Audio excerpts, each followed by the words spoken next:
this point, the thing speaks for itself. Let me go to Dedan Kimaki. Dedan Kimaki, when we were growing up, we would hear something called Mau Mau. It's a really Kikuyu land freedom army. These are the ones who fought against the British, of course, guerrilla style in the mountains. A lot of Ghanaians know him because Jerry Rawlings named his son Kimathi after this character here. I see. So you know there's a whole lot behind this land freedom army, but if you get a chance to study that, you'll find out this was a profiling curve.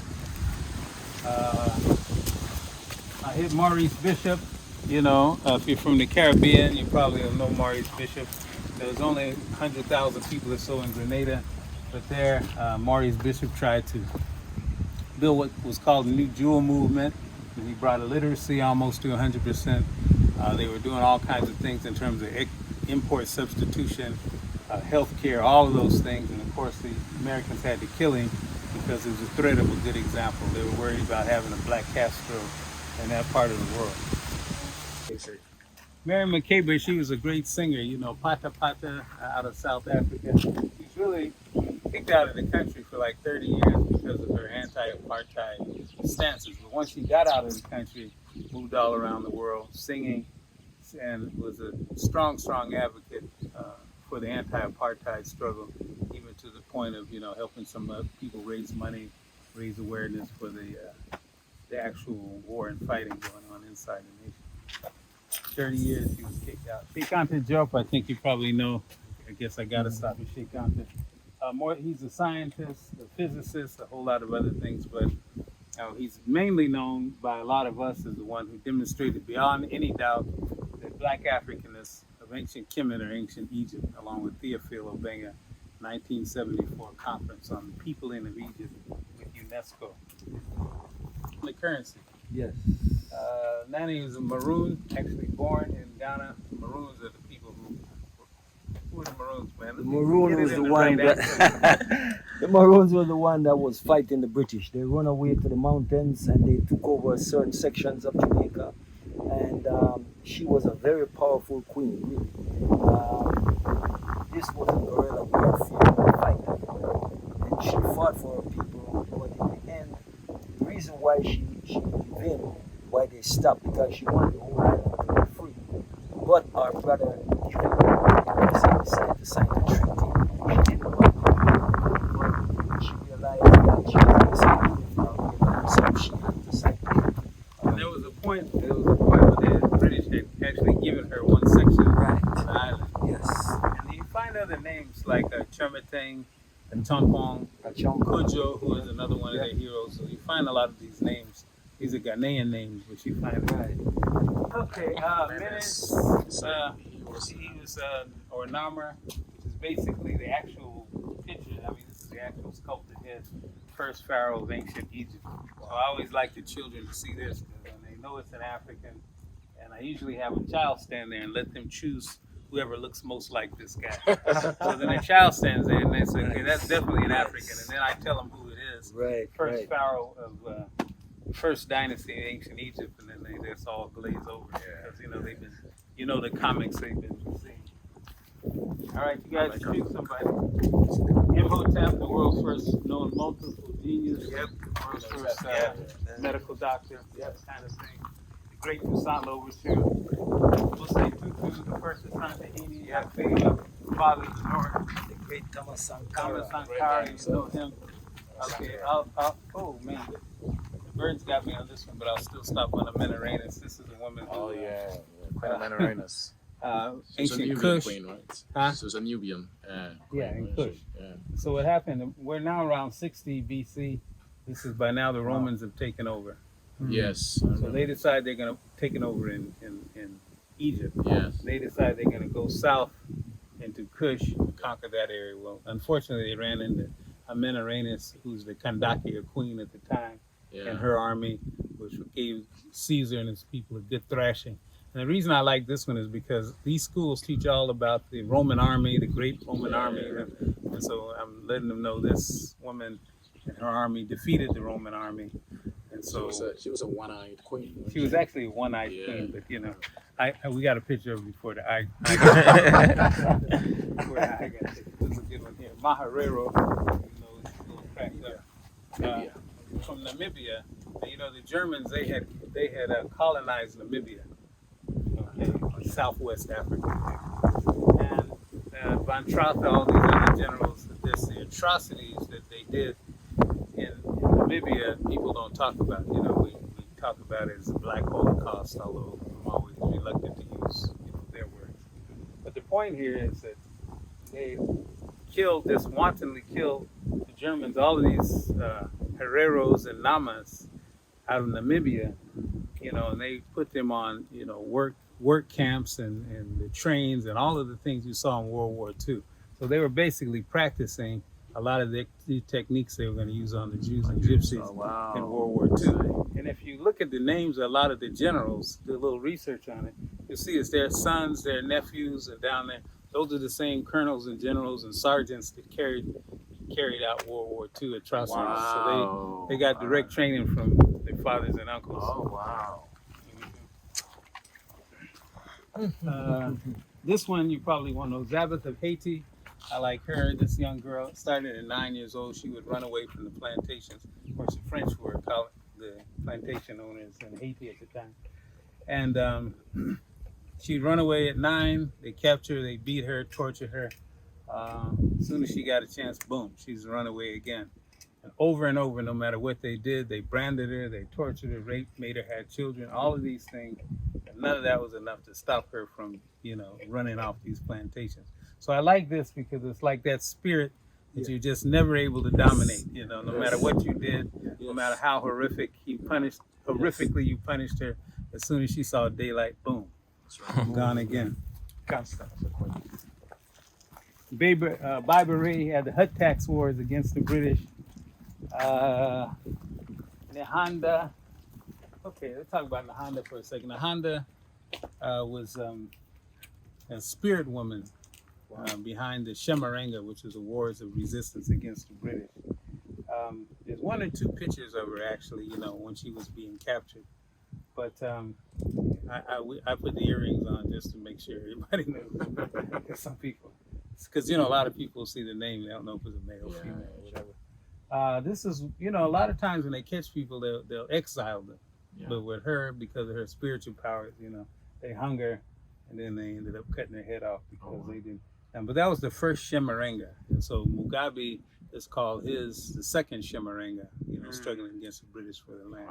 But she's one of our strong queens.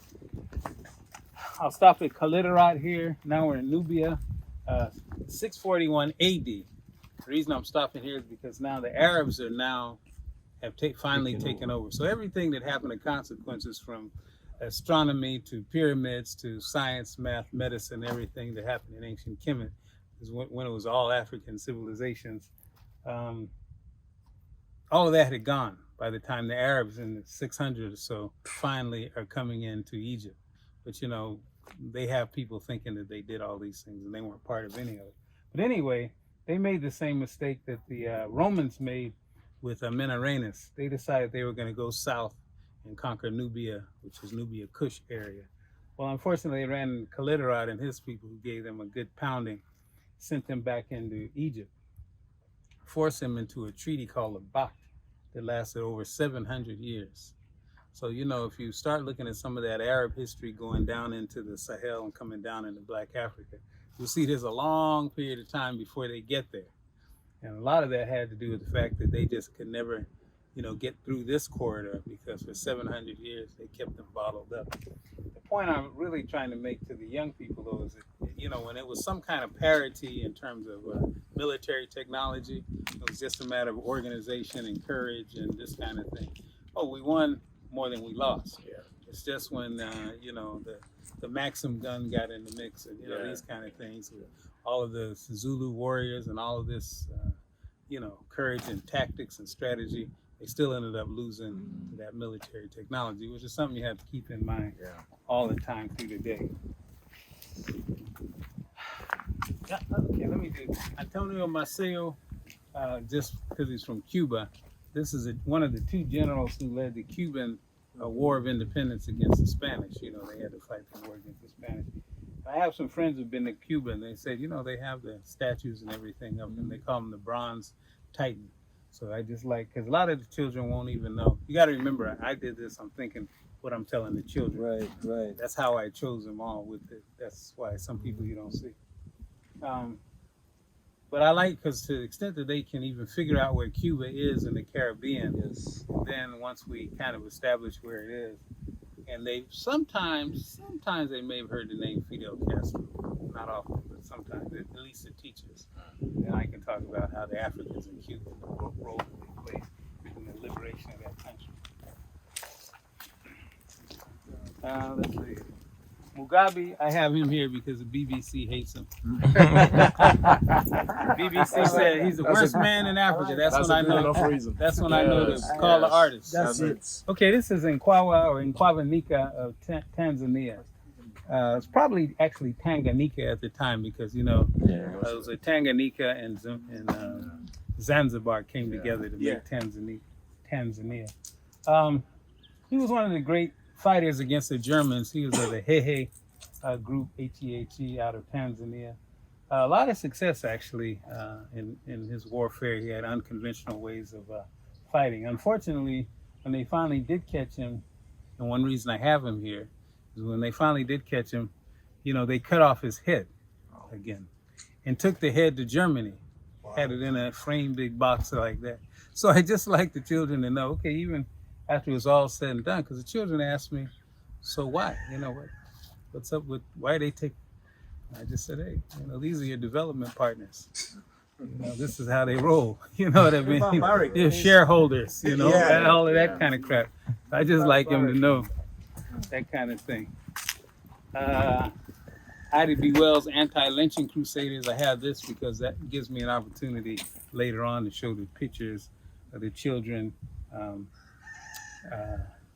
and pictures of the Africans hanging, being lynched, and then the white kids in America, smiling and laughing, and they're having their parties all around. Yeah, Literally more than 100 of those pictures around. So, so when I have a chance, I'll show the children that too. Akello out of Zanzibar, he rose up against the Omani Arabs who were standing on the heads of the native Africans in the country. Bloody revolution. They all complained about the ruthlessness, but sometimes, they don't leave voluntarily. Zumbi of Brazil. Brazil. He's got a Tyson neck.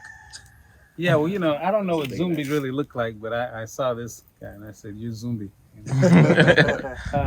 And basically, they have what they have quilombos. Quilombos are the, when the Maroons or the runaways leave, in this case, the Portuguese plantations in Brazil, go to the mountains, start their own quilombos or their own, mini nations. In fact, Palmares was the biggest, I don't know about the biggest, but it was the longest lasting, lasted over 100 years. And I was also reading something else too. They reminded us that Palmares was the first black nation, outside of Africa in that hemisphere. We always think of Haiti because they say that, but before Haiti, there was Palmares because they were there sovereign and free for 100 years. So they got the thing. Okay, Najoma, B.B. King, Booker T. Washington. Okay, Walter Rodney. This is an important one, and you'll see there's a lot of people in the Caribbean really are bringing the intellectual horsepower. Walter Rodney was, if you listen to Walter Rodney speak, if you don't know he's speaking extemporaneously, you just think the man's reading out of an encyclopedia. He is just that brilliant. How Europe underdeveloped Africa is a really seminal work for him, and I think it's must read for everyone who gets a chance. He taught in places in Africa. He moved all around, but unfortunately, he was killed in his own home country of Guyana, which was more of an intramural political killing. That happened. You guys probably know. I always like the children to know Garrett Morgan because he invented the traffic signal and the gas mask that the firemen wear. So I always like the children to know, even though his hair is a little little process there. We still, we still let him stay up there. I've been thinking about kinking him up, but I said, no, let the man have what he had. Okay, Frantz Fanon, you know, almost a definition of brilliance, along with Walter Rodney, once again, Martinique. So, you know, a lot of brains coming out of the Caribbean. I always thought maybe it's because the nations weren't big enough to be like at war with anybody. So they said, look, you know, I mean, after the slave days and the revolts, they said, but we're going to provide a lot of horsepower as far as intellectual. Frantz Fanon, Wretched of the Earth. If you don't read anything else, get into the minds of the colonized and the colonizers, and the redemptive value of violence and well placed. You guys may know Ahmed Césaire. Okay, he's also from Martinique. I don't know if you ever heard of the literary movement. It was called Negritude, that they started with the African and Caribbean French-speaking colonial students when they were in Paris. You know, so they started this Negritude. Césaire, Senghor out of Senegal, who's not on the wall, and also Damas out of British Guyana. Anyway, this guy was, when Cheikh Anta Diop and all those talk about, you know, the intellectual dealings that they were having when they were really digging in and studying, he was kind of like the intellectual giant there in Paris that all those guys were coming up under. Plus, he's a world renowned poet in his own right and a great writer. Kwame Ture, also from Trinidad. We knew him as Stokely Carmichael in America. Black Power movement, Student Nonviolent Coordinating Committee. Also married to Mary Makeba for some time there in Guinea. He ended up in Guinea, changed his name to Kwame Ture. Kwame was from Kwame Nkrumah. Ture from Sekou Ture, although sometimes you'll see the O and sometimes you don't. Then our great Hey, teacher. my guy. That's me and my brother right there. I'm Mr. Ben. I'm Clark. He's Clark. Clark and Ben. All right. Well, you guys will be up there next. Not next. You got to die first. We never die. We transition. We transition. Or whatever it is, you got to be an ancestor. We'll leave photographs. Call it what you want. You won't be standing there. But anyway. Oh, wow. So that's our master teacher. Yeah, always available. That's the best. And of course, they all ask me, where's Mandela? And I say, she's right here. You're right. There you go. 100%. There you go. 100%.